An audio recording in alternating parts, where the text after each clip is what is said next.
Señor esté con ustedes. Lectura del Santo Evangelio según San Marcos.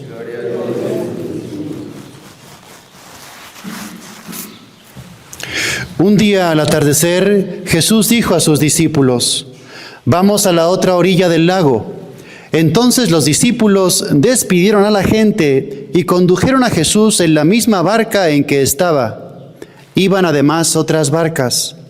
De pronto se desató un fuerte viento y las olas se estrellaban contra la barca y la iban llenando de agua. Jesús dormía en la popa, reclinado sobre un cojín. Lo despertaron y le dijeron: «Maestro, ¿no te importa que nos hundamos?». Él se despertó, reprendió al viento y dijo al mar: «Cállate, enmudece».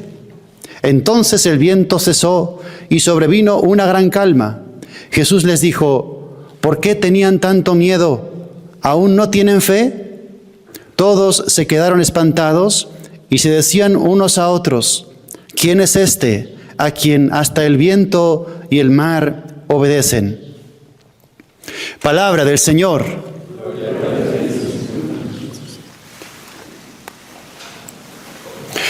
Qué precioso este pasaje del Evangelio y qué bien nos viene escuchar esto en este preciso momento.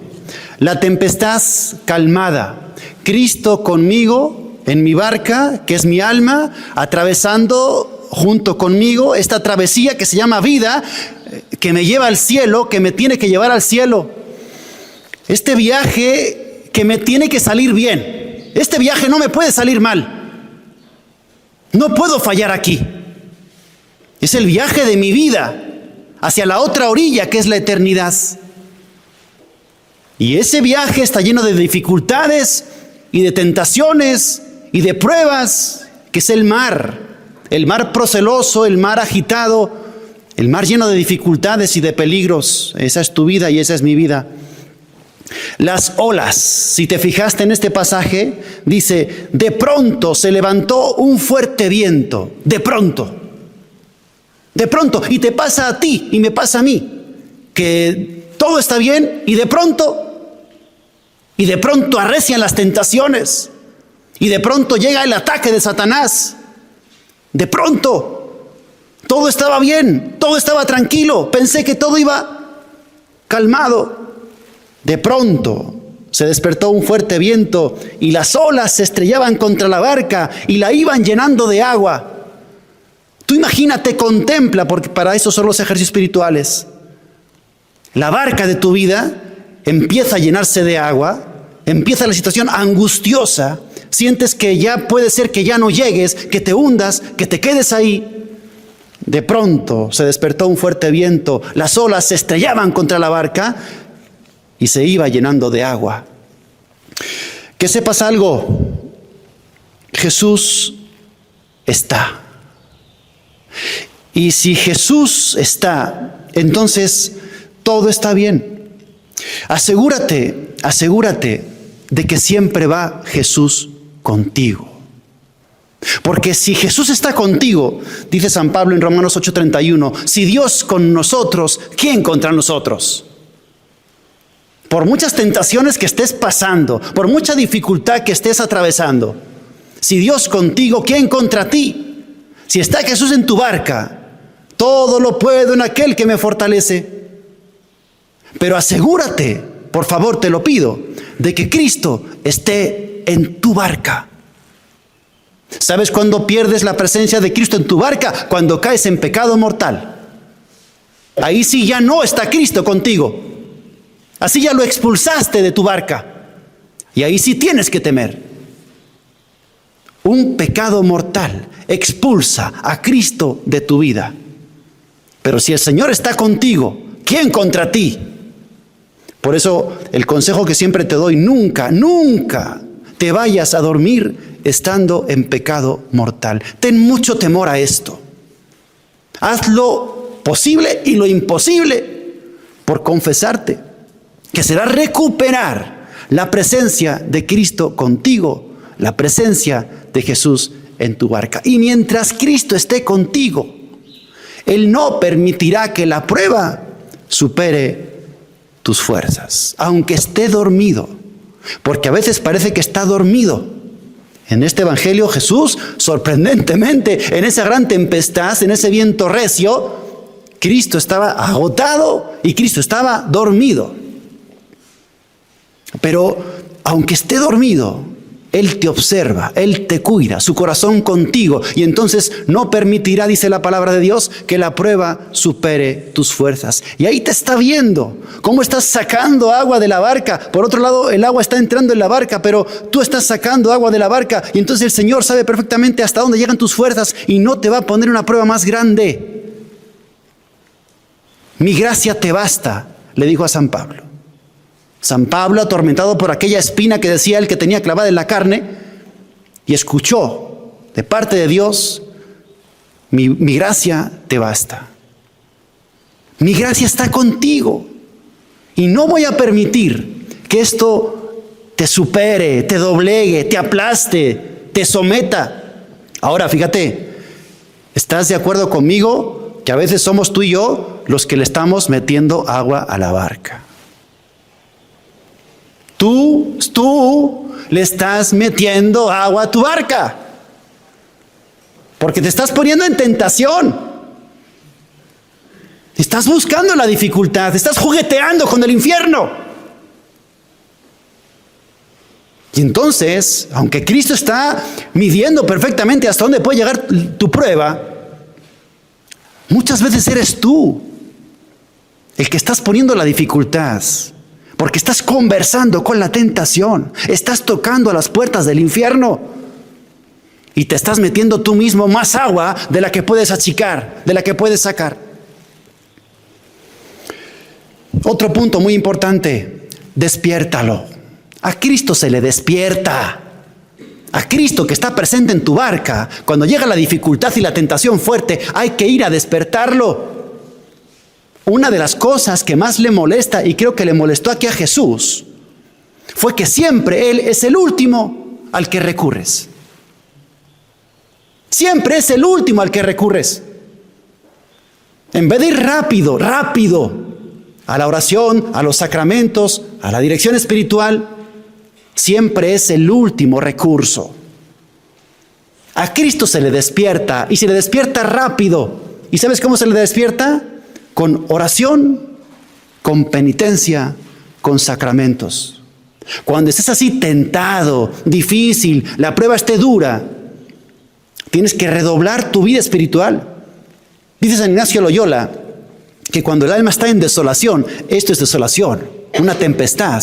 Cuando el alma está en desolación, dice, lo que tienes que hacer es reaccionar contra la desolación y la tentación, redoblando tu oración y tu penitencia. Y si haces eso, dice el santo, pronto serás consolado. Pronto serás consolado. ¿Pero qué sucede?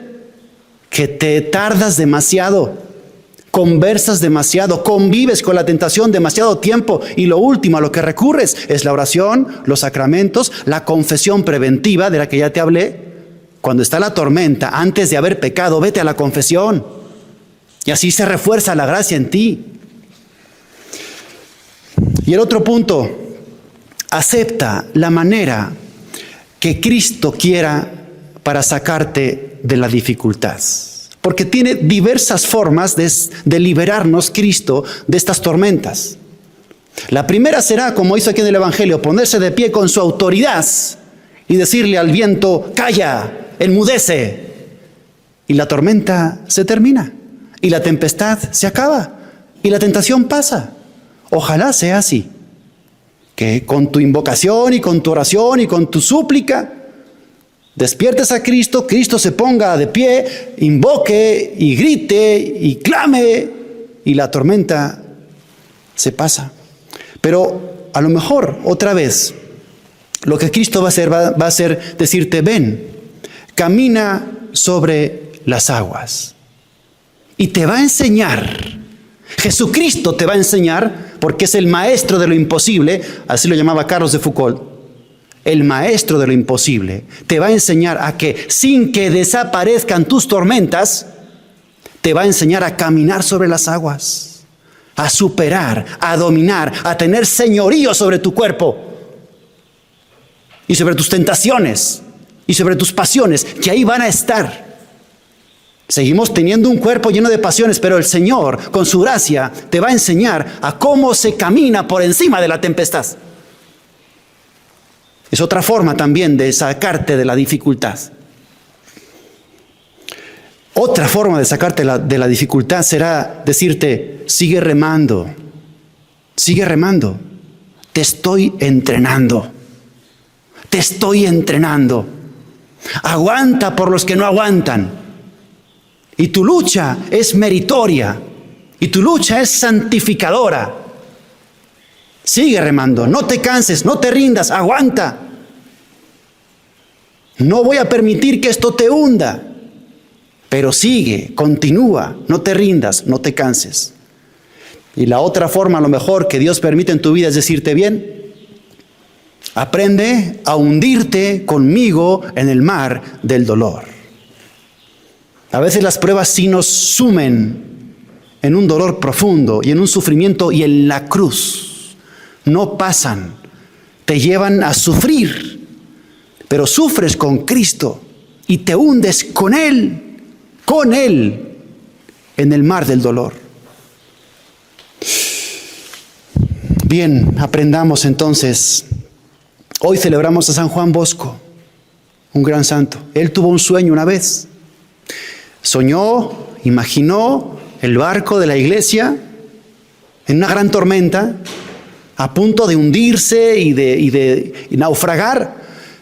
Y en un momento surgió, dice él, una columna a la derecha de ese barco y otra columna a la izquierda del barco, y entonces el barco pudo amarrar con una cadena en un lado y con otra en otro lado, y entonces el barco se estabilizó. Y en lo alto de la primera columna estaba ¿quién? La Eucaristía. Y en lo alto de la otra columna ¿quién estaba? La Virgen María. Son tus dos columnas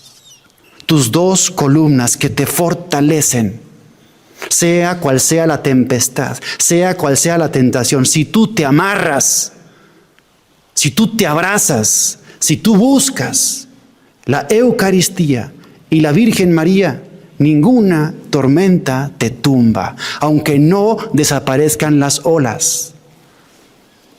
Busca esta fortaleza, el Señor te la quiere dar en ejercicios, para que tu barca llegue a buen puerto, para que tu barca llegue al fin, para que tu barca llegue a la orilla, que es la vida eterna, y no fracasemos, y no perezcamos, y no nos hundamos entre tanta dificultad y entre tanta tentación. Que la Virgen Santísima se apiade de nosotros y nos siga protegiendo y defendiendo para que lleguemos a la patria celestial. Que así sea.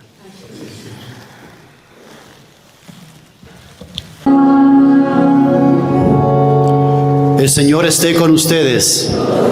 Lectura del Santo Evangelio según San Mateo. En aquel tiempo, cuando Jesús vio a la muchedumbre, subió al monte y se sentó. Entonces se le acercaron los discípulos. Enseguida comenzó a enseñarles, hablándoles así: dichosos los pobres de espíritu, porque de ellos es el reino de los cielos.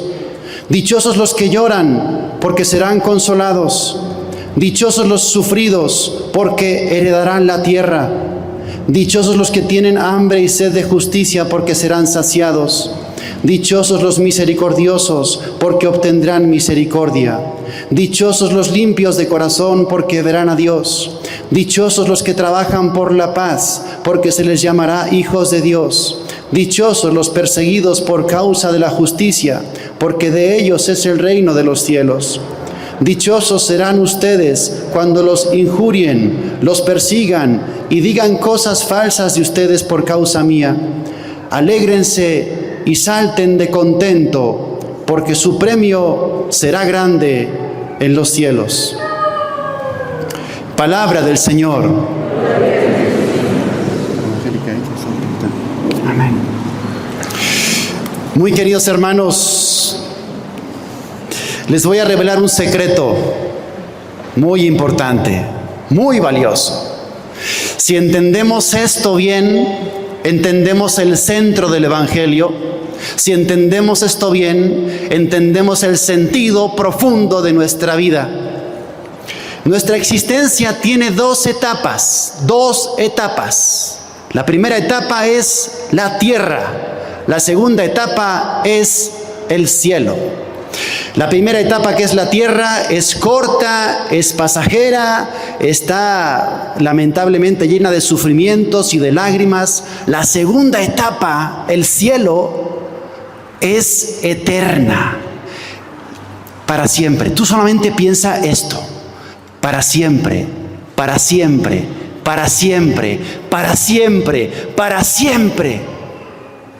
Y esa vida está llena de gozo y de amor y de dicha y de felicidad.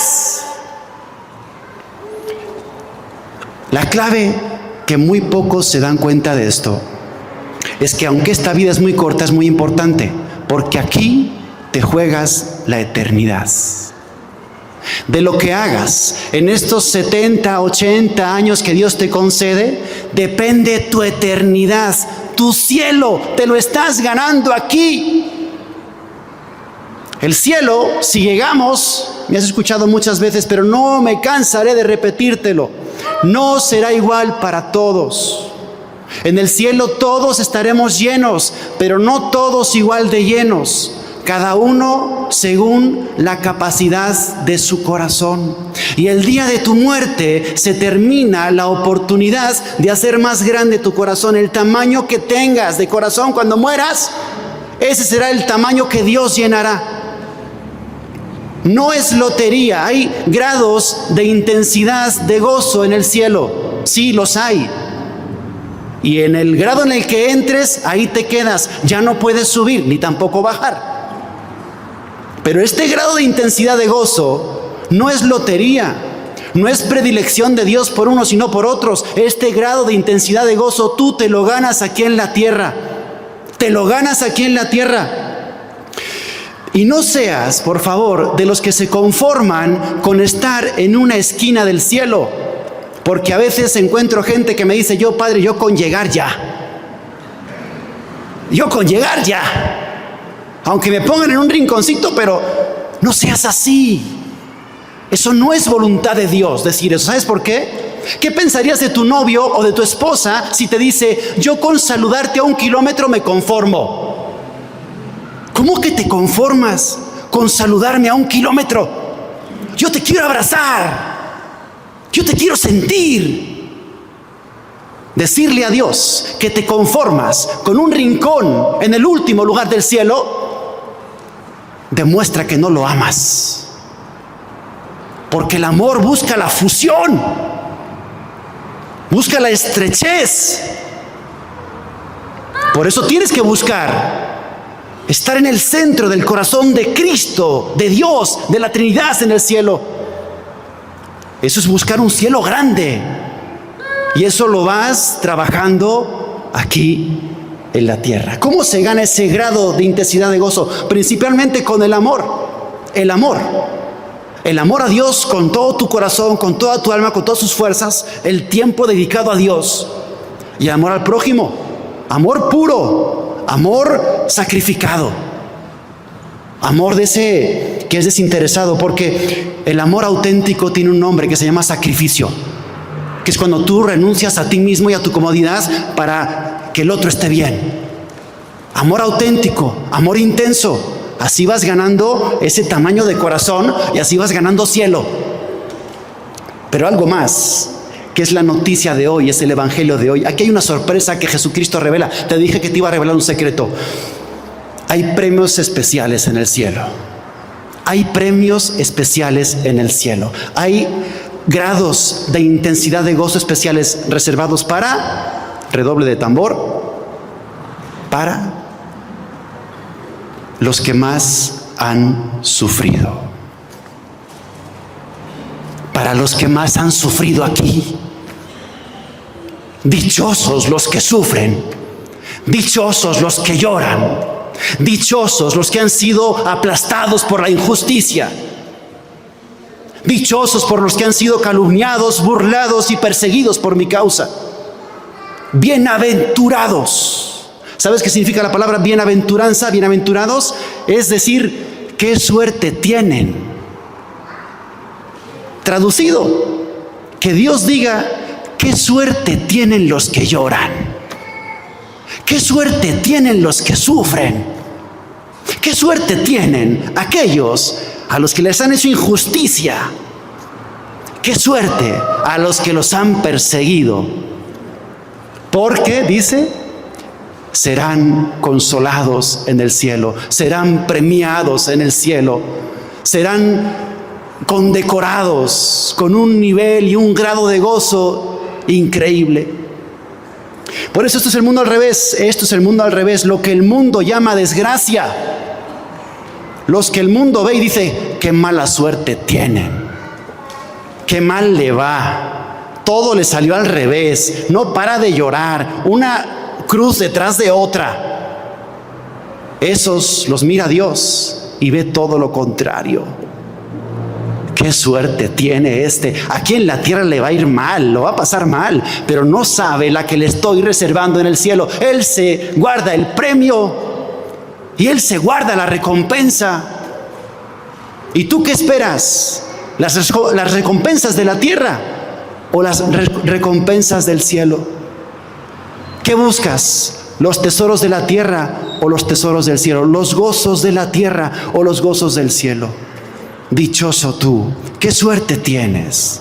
No te lo deseo, la verdad, ni que te vaya mal, ni que te la pases llorando, ni que te caigan miles de cruces, no te la deseo, pero si te caen, si te llegan, si sufres, si lloras, que sepas que hay alguien que está anotando todo eso y que te va a recompensar y te va a premiar y vas a escalar en el cielo a un nivel de gozo que no podrías adquirir sin sufrimiento, sin cruz y sin lágrimas.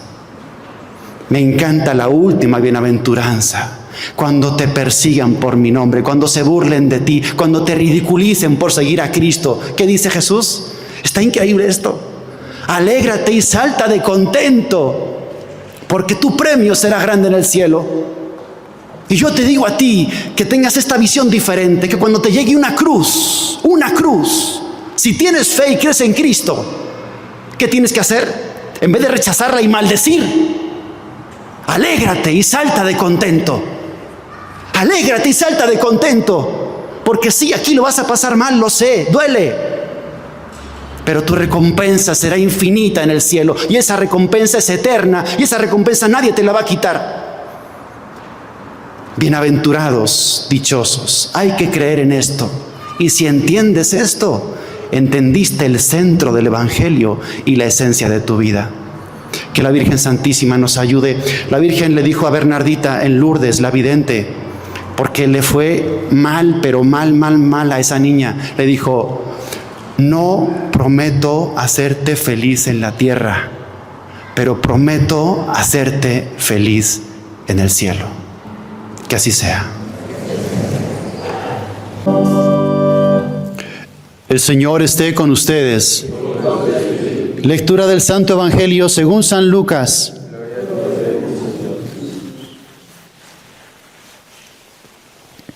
Transcurrido el tiempo de la purificación de María, según la ley de Moisés, ella y José llevaron al niño a Jerusalén para presentarlo al Señor. De acuerdo con lo escrito en la ley, todo primogénito varón será consagrado al Señor, y también para ofrecer, como dice la ley, un par de tórtolas o 2 pichones.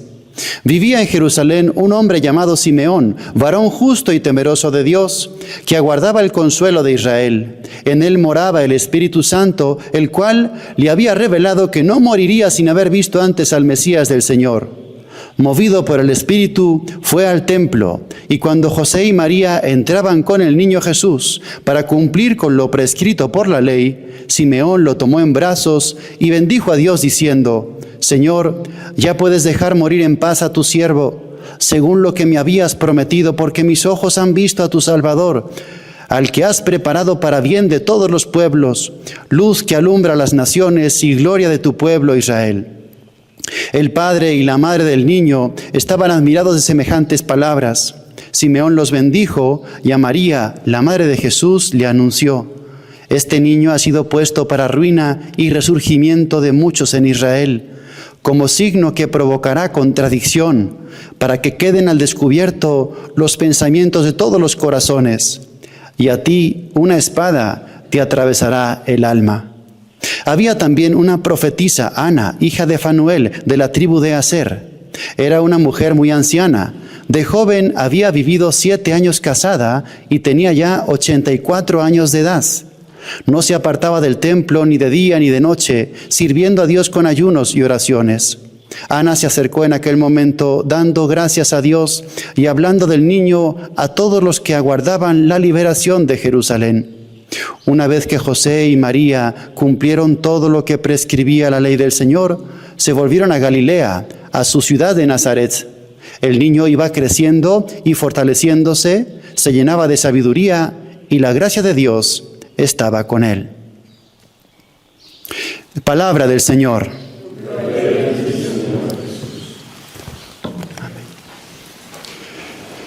Estamos celebrando en este día 2 de febrero la fiesta de la presentación del niño Jesús en el templo.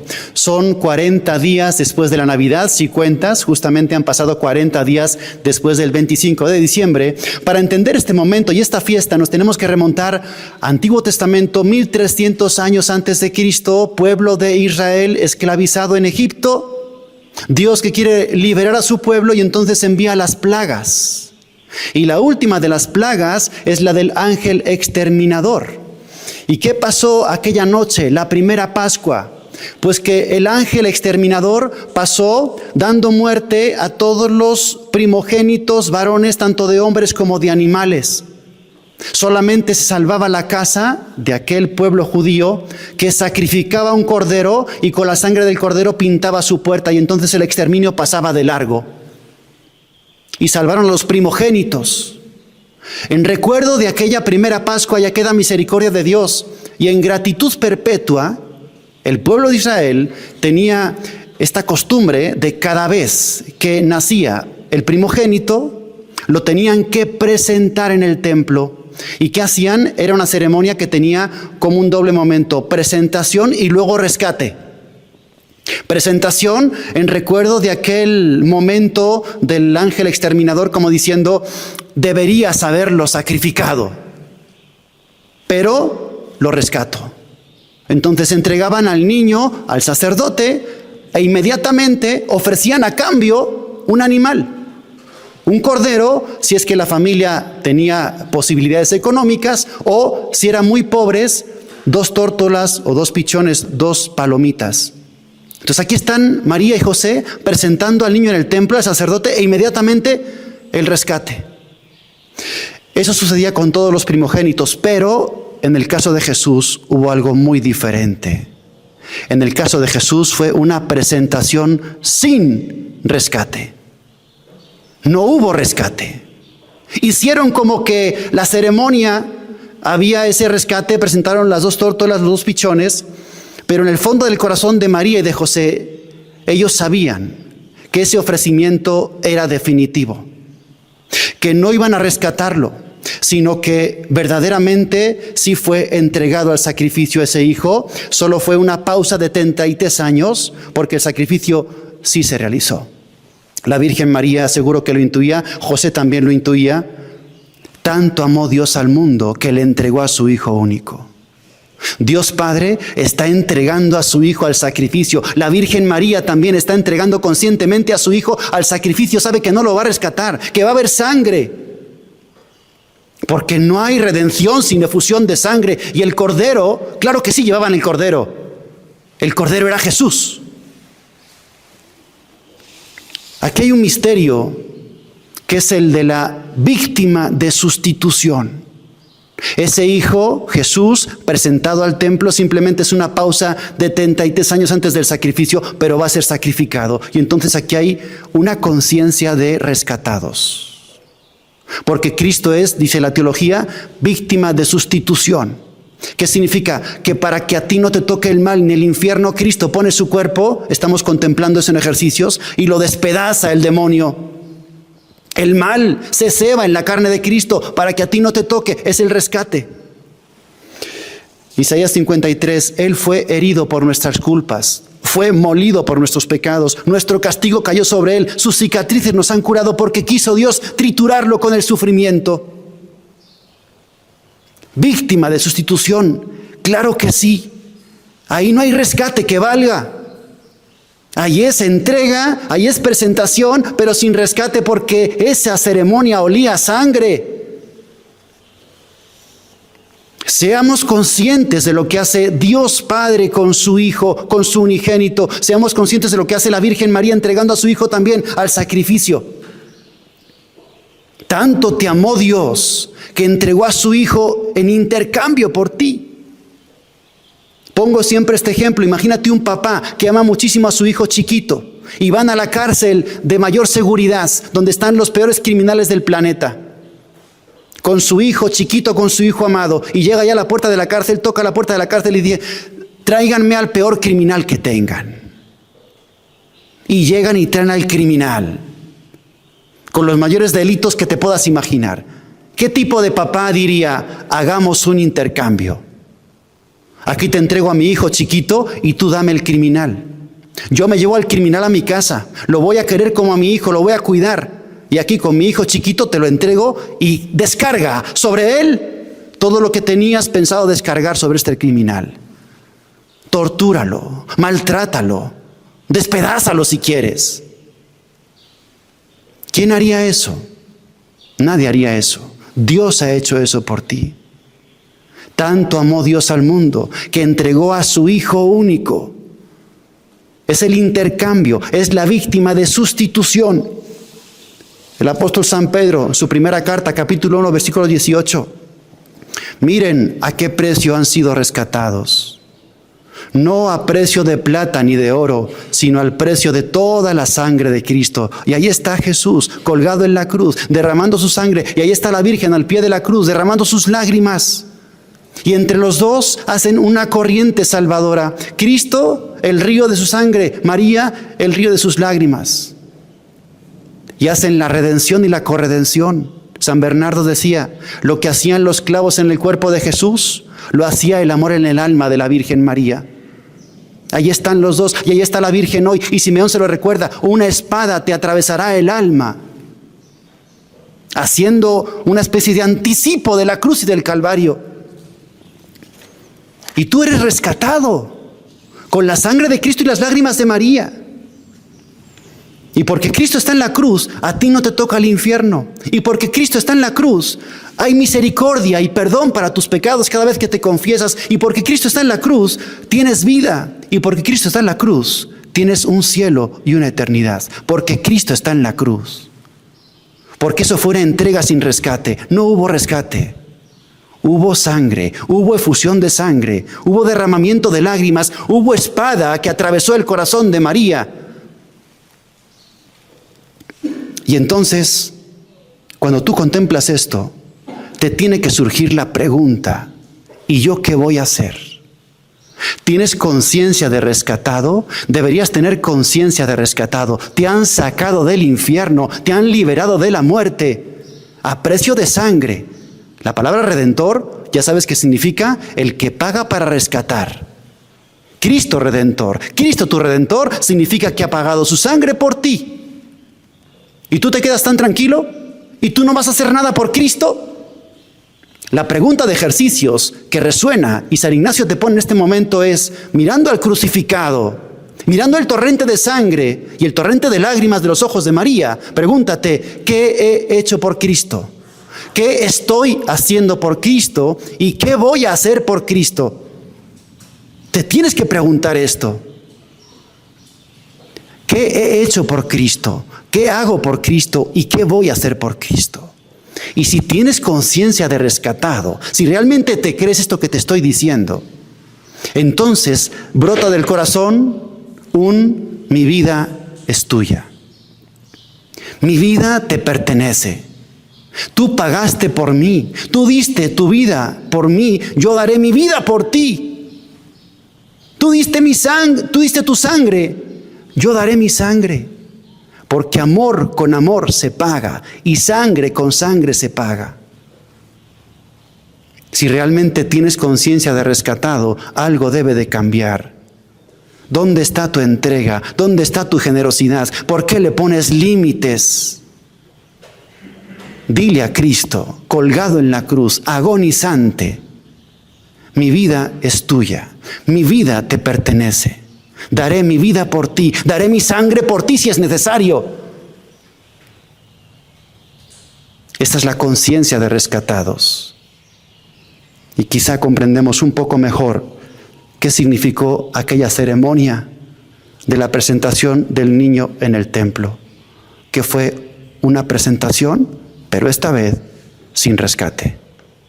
Que la Virgen María siga inspirando en tu corazón movimientos de generosidad y de entrega, de espíritu de sacrificio, que no midas el esfuerzo por Jesús y que le entreguemos una vez más nuestras vidas al que entregó su vida por nosotros. Que así sea.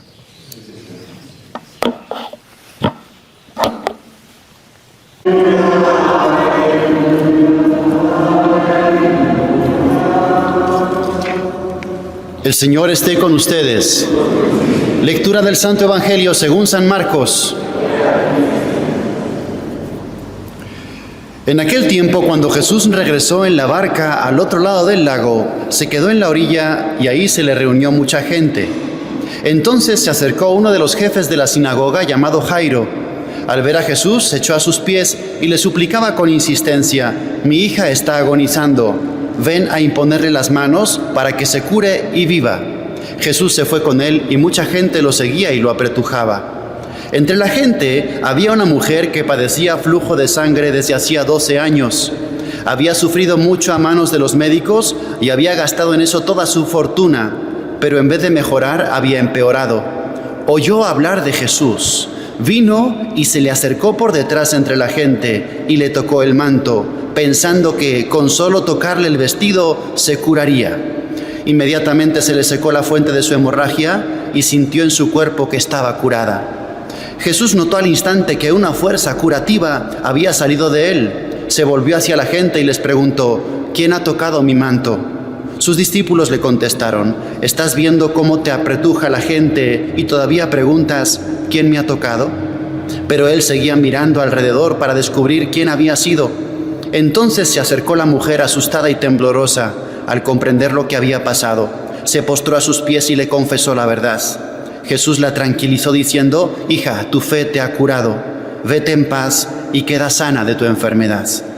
Todavía estaba hablando Jesús cuando unos criados llegaron de casa del jefe de la sinagoga para decirle a este: ya se murió tu hija, ¿para qué sigues molestando al maestro? Jesús alcanzó a oír lo que hablaban y le dijo al jefe de la sinagoga: no temas, basta que tengas fe. No permitió que lo acompañaran más que Pedro, Santiago y Juan, el hermano de Santiago. Al llegar a la casa del jefe de la sinagoga, vio Jesús el alboroto de la gente y oyó los llantos y los alaridos que daban. Entró y les dijo: ¿qué significa tanto llanto y alboroto? La niña no está muerta, está dormida. Y se reían de él. Entonces Jesús echó fuera a la gente y con los padres de la niña y sus acompañantes entró a donde estaba la niña, la tomó de la mano y le dijo: Talita cum, que significa: óyeme niña, levántate. La niña, que tenía 12 años, se levantó inmediatamente y se puso a caminar. Todos se quedaron asombrados. Jesús les ordenó severamente que no lo dijeran a nadie y les mandó que le dieran de comer a la niña. Palabra del Señor.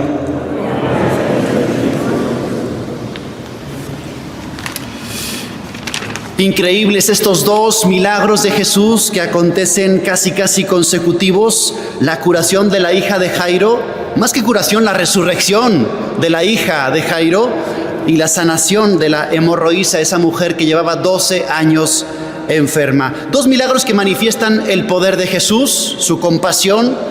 Él está por encima de cualquier enfermedad, de cualquier mal, incluso de la muerte, pero sobre todo dos milagros que manifiestan el poder de la fe.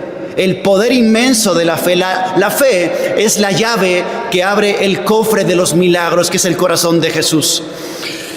La fe manifestada en estos dos personajes. Jairo manifiesta su fe buscando a Jesús. Dice, se postró a sus pies y le rogaba con insistencia. Estaba en desesperación Jairo, su hija a punto de morir. Bueno, busca a Jesús, se postra a sus pies humildemente y le suplica insistentemente y le ruega por favor que ayude a su hija, que cure a su hija, que sane a su hija. Pero me impacta mucho más el caso de esta mujer que llevaba 12 años enferma con flujos de sangre. Todo inicia en esta mujer por la desesperación. 12 años enferma, dice el evangelista. Había gastado todo su dinero en médicos y no había mejorado, sino que cada vez estaba peor. Y había escuchado hablar de Jesús. Y entonces fíjate qué precioso, cuando se junta tu desesperación con el conocimiento del poder de Cristo, entonces el corazón se llena de esperanza.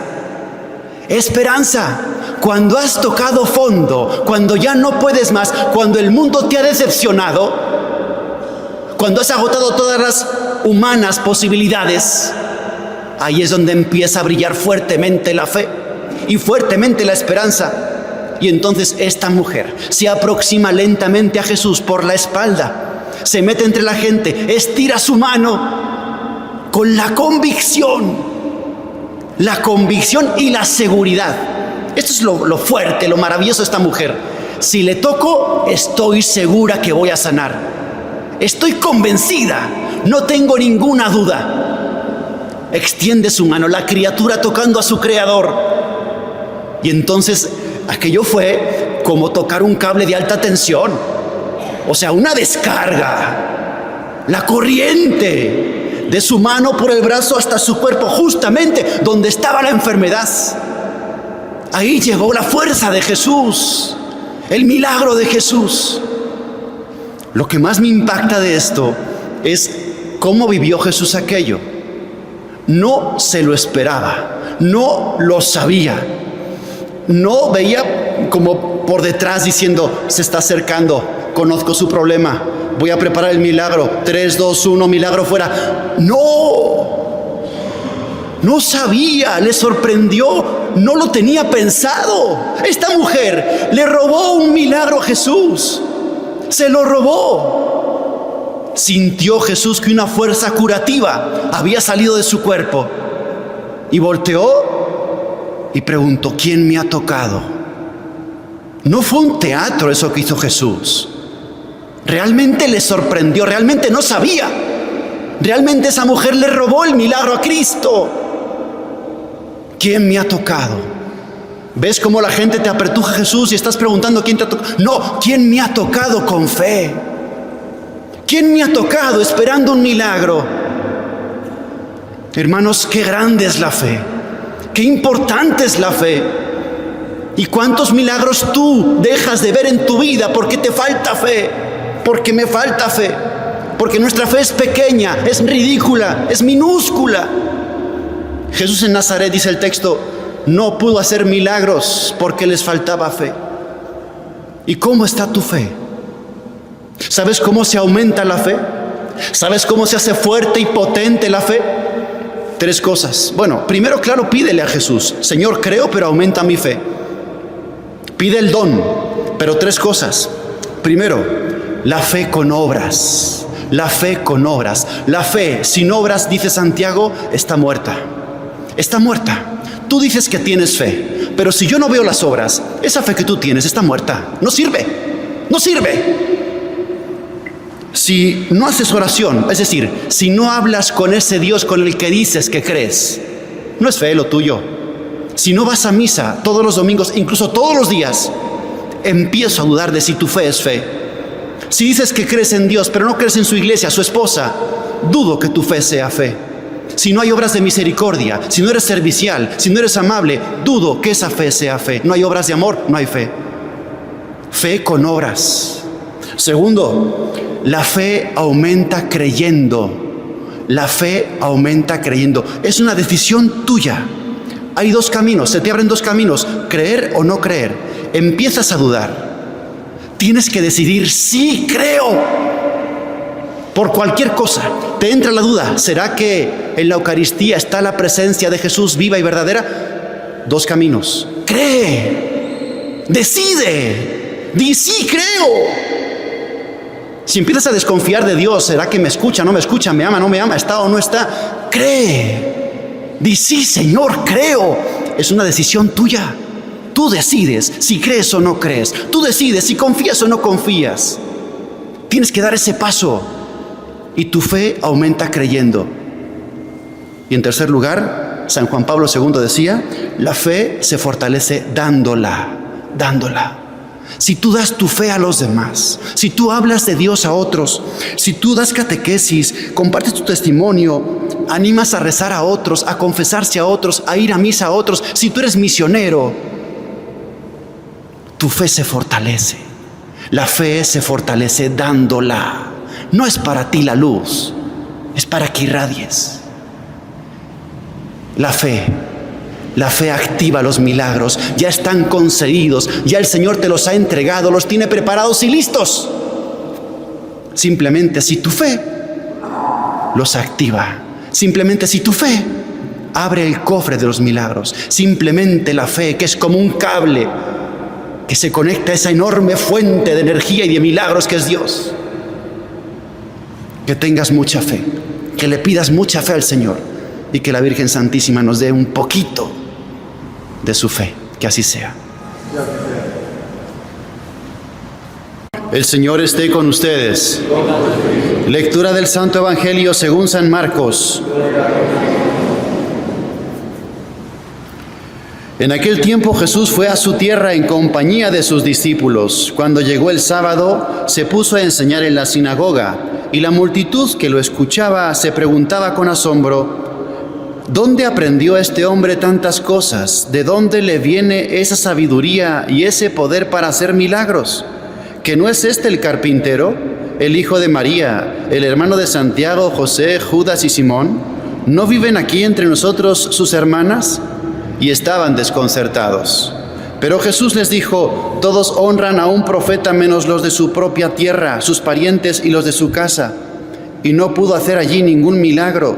Solo curó a algunos enfermos imponiéndoles las manos, y estaba extrañado de la incredulidad de aquella gente. Luego se fue a enseñar en los pueblos vecinos. Palabra del Señor. Gloria a ti, Señor Jesús. Jesús llega a Nazaret, el lugar donde creció y vivió por 30 años, junto con María y José, vida oculta, viviendo de una forma muy sencilla, trabajando en el taller como carpintero, como artesano.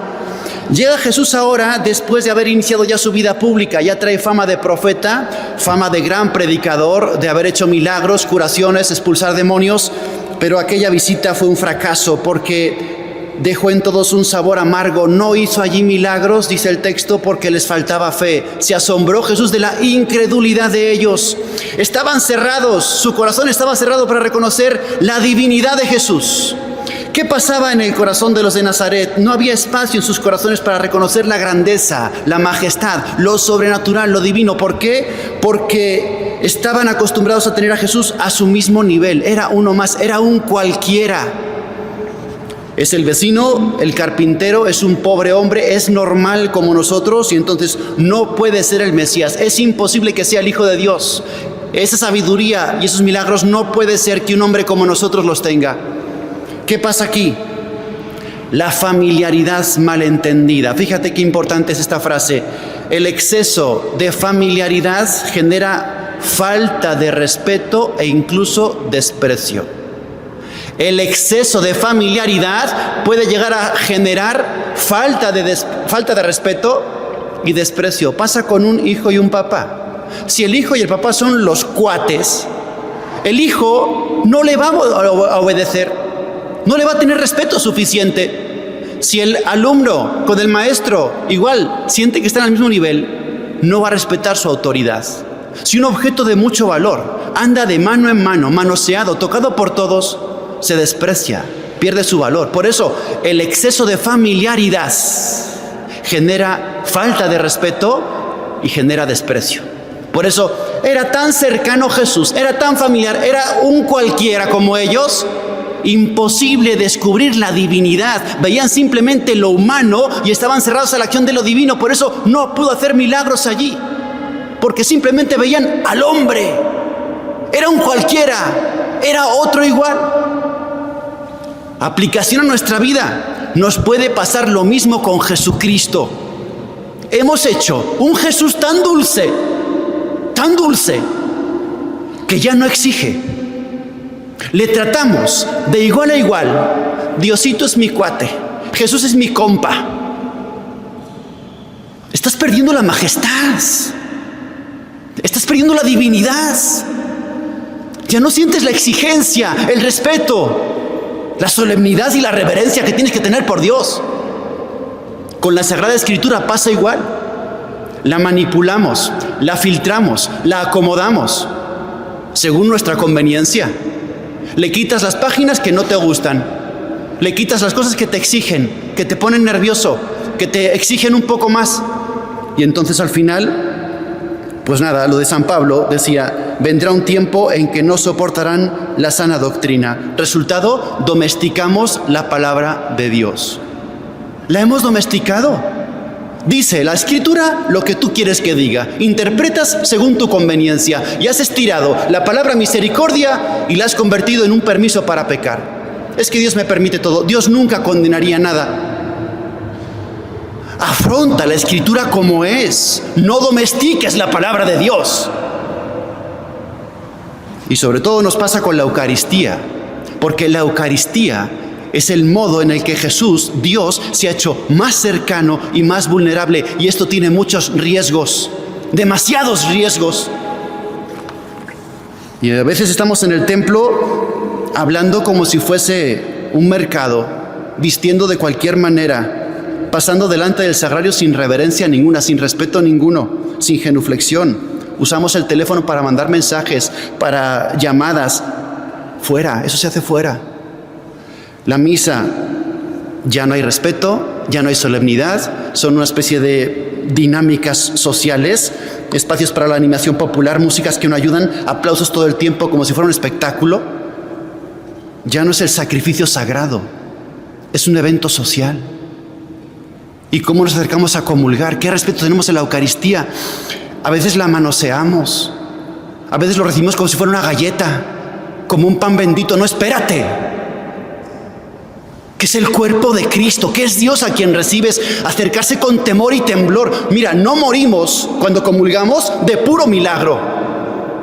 De puro milagro no, morimos de amor, de gozo y de fuerza al tocar el cuerpo de Dios. No te acostumbres, por favor. Y yo me lo digo a mí primero. Y le pido a Dios que jamás me acostumbre a celebrar la Eucaristía todos los días y a tocar a Cristo con mis manos. Todos los días yo hago un milagro. Y no soy yo, pero me debe de temblar el cuerpo cada vez que subo al altar. Y a ti te debe de temblar el cuerpo cada vez que comulgas. Nunca te acostumbres, por amor de Dios. Esto no es un pan cualquiera. Es toda la divinidad de Dios. Cuidado cómo te acercas, cuidado cómo lo tocas, cuidado cómo lo cuidas después. Cuentan que había un señor que se acercaba a comulgar y según comulgaba, se iba. Y un día le siguieron los dos monaguillos. Agarraron las dos velas del altar y lo siguieron, se fueron. Iban por la calle los dos monaguillos, acompañando al Señor uno a cada lado. Fueron con él caminando por la calle. El Señor se metió en la cafetería, se pidió un café, los monaguillos al lado, miraban el reloj y al ratito ya se fueron. Y les dijo el Señor: oigan, ¿por qué han hecho eso? Nos ha dicho el Padre que un cristiano, después de comulgar, es un sagrario durante 15 minutos. Ya pasaron los 15 minutos, nos vamos a la iglesia. ¿Eres consciente? ¿Eres consciente de la sacralidad? Por favor, no quitemos la sacralidad. Por favor, el exceso de familiaridad genera falta de respeto y falta de reverencia y falta de solemnidad. Y entonces ya no es Dios, es un Jesús, solo hombre, tan cercano que su palabra ya no nos mueve, que es el cuate, el compañero. reconozcamos la majestad que hay aquí, la divinidad que hay aquí, que somos criaturas humildes y pobres tocando a Dios.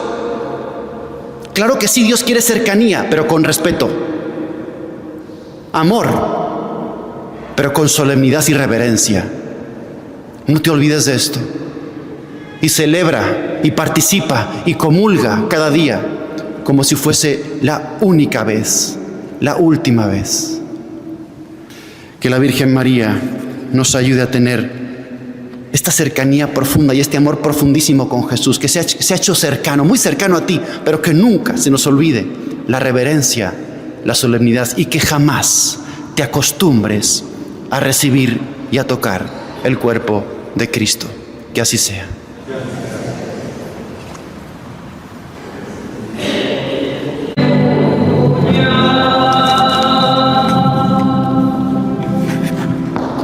El Señor esté con ustedes. Lectura del Santo Evangelio según San Lucas. En aquel tiempo Jesús dijo a la multitud: si alguno quiere acompañarme, que no se busque a sí mismo, que tome su cruz de cada día y me siga. Pues el que quiera conservar para sí mismo su vida la perderá, pero el que la pierda por mi causa, ese la encontrará. En efecto, ¿de qué le sirve al hombre ganar todo el mundo si se pierde a sí mismo o se destruye? Por otra parte, si alguien se avergüenza de mí y de mi doctrina, también el Hijo del Hombre se avergonzará de él cuando venga revestido de su gloria y de la del Padre y de la gloria de los santos ángeles. Palabra del Señor.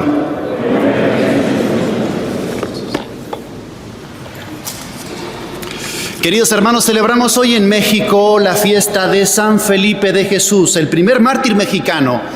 Nació en 1572 en la Ciudad de México, de padres españoles, y murió en Nagasaki, Japón, 25 años después. La historia está muy interesante. A los 21 años él se encuentra en las Filipinas haciendo negocios, era muy bueno para negociar. Ahí entra en los franciscanos. Un año más tarde hace la profesión religiosa, 3 años más tarde le toca la ordenación sacerdotal y le permiten regresar a México para ser ordenado, pero el barco en el que venía naufragó y fue a dar a las costas de Japón. Ahí están en persecución religiosa, total que los que van en el barco, los franciscanos que ahí van, al final son martirizados el 5 de febrero de 1597. Lo que más me impresiona de su vida es lo siguiente. Aunque la muerte le sorprende con 25 años, el martirio, y entró en la orden de los franciscanos a los 21 años, él con 15 años había entrado aquí en Ciudad de México en el noviciado de los franciscanos. Pero dicen sus formadores que era rebelde, inconstante, mal estudiante y de mala actitud. Y entonces él abandona por desinterés la vida religiosa, o más bien lo corren o lo sacan, y entonces vuelve al mundo. Se entregó a Dios en un principio, después vuelve al mundo, se dedica a los negocios, y a los 21 años, 5 años después, Dios lo vuelve a llamar, Dios lo vuelve a intentar con él. Y entonces me encanta llamar a este santo el santo de la segunda oportunidad. Hay que decirle a Dios que no se detenga contigo ni conmigo. A este hombre Dios lo llamó, no funcionó y Dios lo volvió a intentar. Dios le volvió a llamar cuando estaba ya más maduro, cuando estaba ya más preparado, cuando ya había experimentado que ese no era el camino, cuando ya cumplió su capricho y vio que no lo llenaba el mundo. Ahí Dios vuelve a intentarlo, vuelve a llamar y ahí sí funcionó. Dile a Dios que te siga y que te persiga. Dile a Dios que hasta que le digas que sí, no frene. Dile a Dios que salga adelante su voluntad contigo, que salga adelante su sueño contigo. Dile a Dios que se cumplan sus deseos, no los tuyos. ¿Te acuerdas del profeta Jonás? Algo parecido. Dios le pide a Jonás: vete a Nínive. ¿Qué hizo él? Agarró un barco y se fue a Tarsis, 800 kilómetros en dirección contraria. Y entonces Dios envía una tormenta, y entonces lo tiran del barco, y entonces llega una ballena, se lo traga y lo lleva a Nínive y lo vomita en la costa. Porque dijo Dios, mi voluntad se hace. Tú, en tu debilidad, no detienes mi plan. No vas a detener mi plan.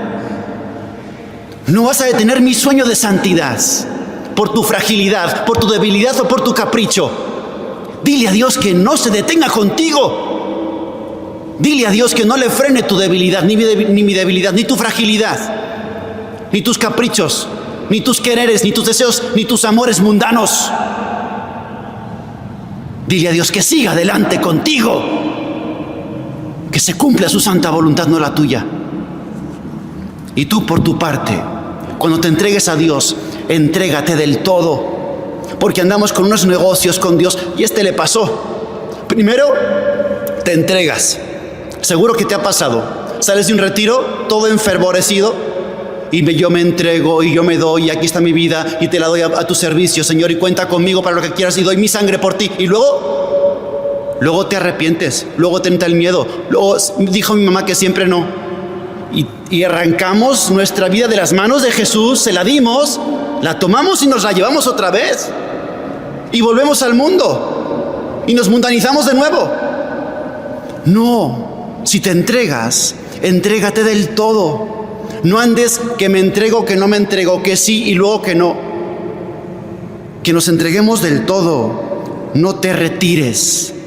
Aunque te dé miedo, no te arrepientas de haberte entregado. Quien pierda su vida por mí la encontrará. Dala, la tienes que dar, la tienes que entregar. Sí, santos de la segunda oportunidad, tú y yo. No importa si fracasamos, no importa si fallamos, ahí está la confesión. Es la segunda oportunidad, o la tercera, o la cuarta, o la quinta. Misericordia ilimitada. Para el que se cae, se tropieza, se quiebra, decía San Pablo, llevamos este tesoro en vasijas de barro. Así somos. Vasijas de barro que se caen, se tropiezan, se quiebran en 1000 pedazos, pero la misericordia de Dios te recompone, te restaura, te vuelve a hacer de nuevo. Así somos, de la segunda, de la cuarta, de la quinta oportunidad. Aprovecha las oportunidades que Dios te da. Son ilimitadas. Él nunca se cansa de perdonarte. Él sigue creyendo en ti. Él sigue creyendo en ti para que vuelvas a restaurar tu matrimonio, tu vocación, tu camino, lo que sea. Hay que pedirle a la Virgen María que nos ayude. Ella, la que fue la del sí definitivo, la del sí constante, la del sí incondicional, la que no se retiró. Y tú y yo, no nos retiremos. Que el Señor cumpla su voluntad a fondo, sus deseos completos. Aprendamos de este gran santo en este día, San Felipe de Jesús, el santo de la segunda oportunidad. Que así sea.